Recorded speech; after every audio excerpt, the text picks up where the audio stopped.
గుర్తుకొస్తున్నాయిలో just ఈ memories వస్తాయి గుర్తు చేసుకుంది. గుర్తుకొస్తున్నాయి అని పెట్టడం అనగానే ఎక్కడో టచ్ అయ్యింది మా. నమస్తే, వెల్కమ్ టు స్పెషల్ ఇంటర్వ్యూ. మనం గుర్తుకొస్తున్న ఈ కార్యక్రమంలో ప్రముఖ చాలా అందరికీ తెలిసినటువంటి గెస్ట్ మనతో ఉన్నారు. ఆ గెస్ట్ పేరు చెప్పనక్కర్లేదు, అందరికీ మొహం చూస్తే మాత్రం అందరు గుర్తుపట్టేస్తారు. అలాంటి వ్యక్తి ఒకప్పటి నుంచి ఎన్నో ఏళ్ళుగా మహిళ గొంతుకై తన గలం విప్పుతూ, అలాగే చాలామంది పార్టీలలో కావచ్చు, లేకుంటే మిగతా వాళ్ళలో కావచ్చు, అందరిలో కలిసిపోయేటట్టు ఉన్నటువంటి మంచి మనిషి, మాజీ మంత్రివర్యులు కొండ్రు పుష్పలీల గారు మనతో ఉన్నారు. వారిని అడిగి మరిన్ని విషయాలు తెలుసుకుందాం. Thank you. నమస్తే అమ్మ. చాలా మంచి ప్రోగ్రామ్, నిజంగా గుర్తుకొస్తున్నాయి అని పెట్టడం అనగానే ఎక్కడో టచ్ అయ్యింది మా. ఎందుకంటే ఇలాంటి ప్రోగ్రామ్స్ జనరల్గా చాలా తక్కువ చేస్తారు. అందరు కూడా పొలిటీషియన్ అంటే ఒక పొలిటీషియన్గానే ఆలోచిస్తారు, కానీ వాళ్ళకు కూడా ఒక మనసు ఉంటుంది, వాళ్ళకు ఒక గుడ్ మెమరీస్ ఉంటాయి. వాళ్ళ ఫీలింగ్స్ని కూడా 99 ఛానల్ వాళ్ళు తీసుకోవడం అనేది మీకు నేను మనస్ఫూర్తిగా అభినందిస్తున్నాను ఫస్ట్ ఆఫ్ ఆల్. అండ్ సరే, ఈ ప్రోగ్రాంలోనే నా ప్రోగ్రాంలో నేను ఎక్కడెక్కడ వెళ్ళాను, ఇంకా చాలా ప్రోగ్రామ్స్ అంటే ఫొటోస్ను మీరు చాలా వరకు కలెక్ట్ చేశారు. సరే, నా జర్నీ ఎలా జరిగిందన్నది, ఎంత ప్రముఖులు, ఇంకా చాలామంది ప్రముఖులు ఉన్నారు, అందరిని ఆల్మోస్ట్ టచ్ అయ్యాను. ఒక్కొక్కరితో కలిసినప్పుడు ఒక్కొక్క అనుభూతి నేను ఫీల్ అయ్యాను. అంటే అది పార్టీలు మారినప్పుడు అనుకోండి, అంటే మనుషులతో కలిసినప్పుడు కానీ, ఒక పార్టీ సిద్ధాంతాలు ఇంకో పార్టీతో మనం వెళ్ళినప్పుడు కానీ, ఈ పార్టీని అర్థం చేసుకోవడంలో మనం దాని డెప్త్కి వెళ్ళే లోపలనే మనం తెలుసుకుందాం అనుకున్న లోపలనే మనకు టైం సరిపోకపోవడం ఒకటి. ఎంతసేపు పార్టీ చుట్టూ తిరిగితే ప్రజలకు మిస్ అవుతుంటాం. పార్టీ యాక్టివిటీస్ ఎక్కువ పెట్టారనుకోండి, అది కొంచెం ఉండాలి, ఇది కొంచెం ఉండాలి. కానీ ఈ మధ్యలో ఎలా అయిపోతున్నాయంటే ఎక్కువ పార్టీ ప్రోగ్రామ్స్ కూడా ఈక్వలెంట్గా బ్యాలెన్స్ చేస్తూ ఉన్నారు. అది ఇప్పుడున్న దాంట్లో అవసరం కూడా అనిపిస్తుంది. సో నాకు ఈ గుర్తుకొస్తున్నాయి అన్న దాంట్లో చూస్తే అసలు రాజకీయాల్లో ఆడవాళ్ళు రావడం అనేది చాలా తక్కువ. అందులో మన తెలంగాణ నుంచి. ఏ సంవత్సరంలో మీరు స్టార్ట్ అయ్యారు అసలు జర్నీ? యాక్చువల్గా నేను మీకు తెలిసింది 1919లో నేను ఎంటర్ అయ్యాను అనుకుంటున్నారు, కానీ అంతకుముందే నేను పాలిటిక్స్లో నాకు అవకాశాలు వచ్చాయి. అంటే నేను చంద్రబాబు నాయుడు గారు నాకు అవకాశం ఇవ్వకముందే వచ్చాయి నాకు. నేను బేసికల్గా అంటే తెలంగాణ బ్యాక్గ్రౌండ్ కాబట్టి తొందరగా పెళ్ళి అయిపోవడం, పిల్లలు అయిపోవడం, ఇవంతా కొంచెం ఇదంతా స్టోరీ చాలా 15-16లోనే పెళ్ళి అయిపోయింది. సో తర్వాత పెళ్ళి తొందరగా అయిపోవడం, చదువు అనేది కొంచెం మనకి ఇబ్బందికరంగా, ఇష్టం లేదు నాకు చదువు అనేది. సో అదంటారు లెక్కలు తెలియని వాళ్ళు లెక్కతో అంటారు, కానీ ఇక్కడ లక్ లేదు, లెక్కతో పాటు శ్రమ కూడా చేశాను. కానీ విద్యాభ్యాసం ఎంతవరకు అభ్యసించారు? 10th క్లాస్ ఫెయిల్డ్ ఉన్న అమ్మాయిని లెక్చరర్ని అయిపోయానంటే ఎంఏ వరకు చదువుకోగలిగాను.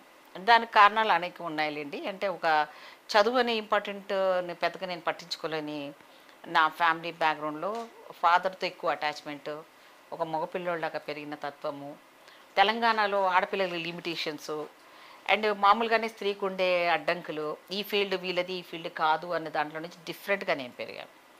దానికి ఆ స్వేచ్ఛను పూర్తిగా నా ఫాదర్ నుంచి నాకు దొరికింది.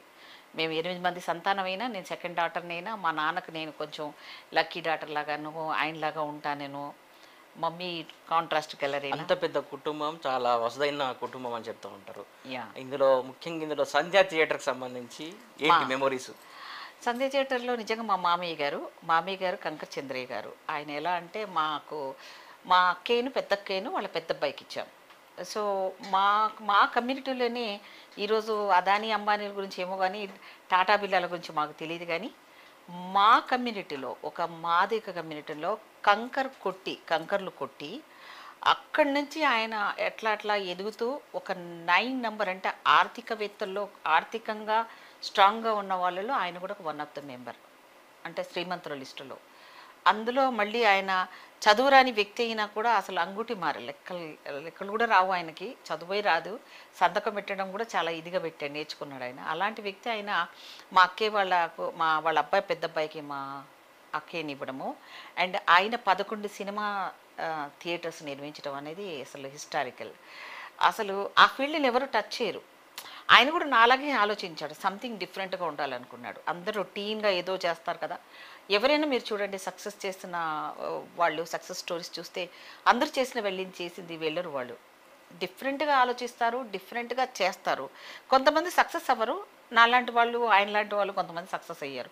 డిఫరెంట్గా ఆలోచిస్తూనే ఉంటారు కానీ అమలు చేయడానికి ఎవరు సాహసించారు, అందులో మహిళలు సాహసించారు.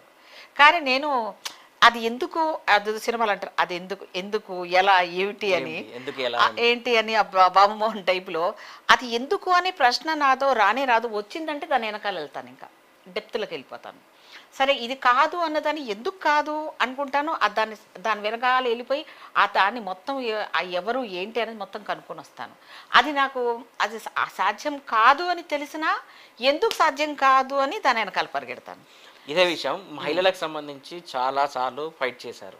అవును, మంత్రిగా ఉన్నప్పుడు, తర్వాత కూడా ఇప్పటికి కూడా ఫైట్ చేస్తున్నారు, ఇంకా కొనసాగుతుంది. ఎందుకు కాదు అని ఎప్పుడైనా అనిపించిందా, వెంగబడుతున్నాం అని అనిపించిందా?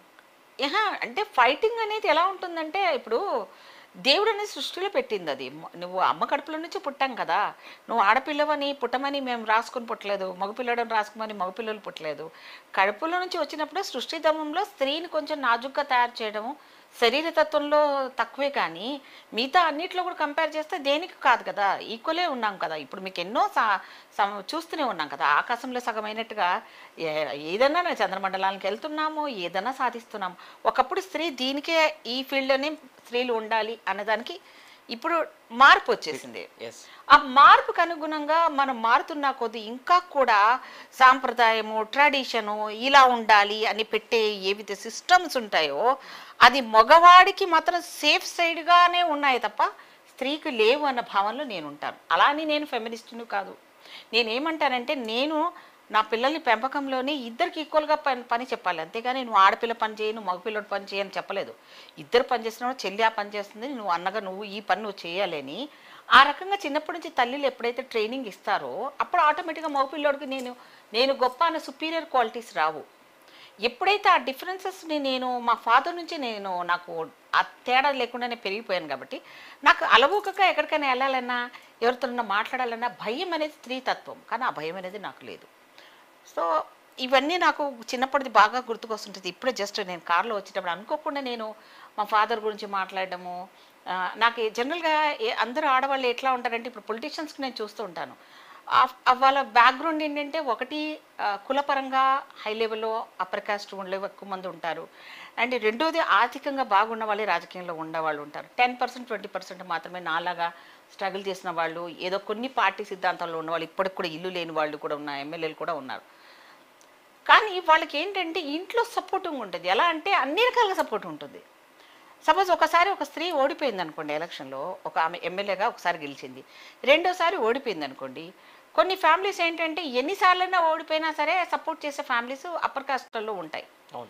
మా దళితుల్లో అంబేద్కర్ గారు చెప్పినట్టుగా కష్టపడి చదివి ఆ రిజర్వేషన్ అనేది తిట్టించుకోకుండా, బుద్ధి లేదు వీళ్ళు ఇలాంటి వాళ్ళు అన్న వాళ్ళకు సూటిగా సమాధానం చెప్పాలంటే రాజకీయ అధికారాన్ని పొందాలి అని అంబేద్కర్ గారు ఏదైతే చెప్పారో ఆ చదువుని నేను చిన్నప్పుడు నాకు ఇష్టం లేని దాన్ని నేను చదువుకున్న తర్వాత అది నాకు చాలా వరకు తెలిసిందమ్మా.